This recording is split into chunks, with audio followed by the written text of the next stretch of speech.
We're trying to make you believe that this city could possibly exist. It's a modern city. Gotham has always been based on New York, and we really, as Chris Nolan said, we wanted to make New York on steroids. So really, we really wanted to give it a modern feeling, a city that could exist, and it's about a city that people live in and work in. It's about commerce, not about industry. So we're really striving for the chaos of modern cities. So this is a city that's gone crazy. It's like Tokyo freeways going down Fifth Avenue.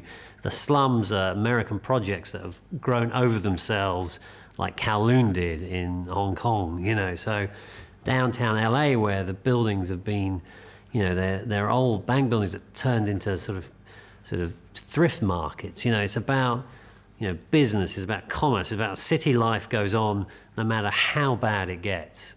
People still live there.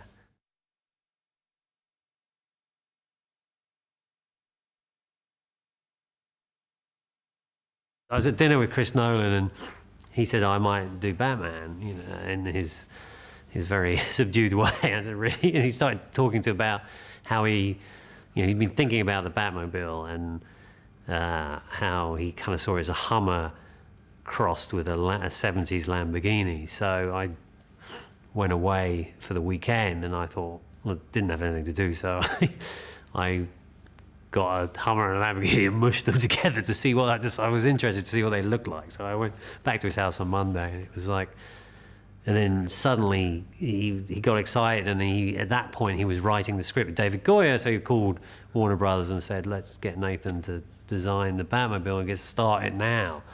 And so that's where we started, and I call that the Mark I. The car you'll see in the film is the Mark V. So, we went through many different, connotations, but I think because we get the rear of it right and the size right, but then the front wouldn't work, and we did it. We didn't draw one. We never illustrated it. We did it all with models. So that was the hardest task, and really the other hard task about any film is trying to piece it all together in this giant jigsaw puzzle and make you feel that everything, all the scenery belongs in Batman's world, or you don't question the world you're in. Once the film starts, you get taken away, and to piece that all together using miniatures, locations, and set builds and visual effects, that's the big challenge, is trying to put the whole world together.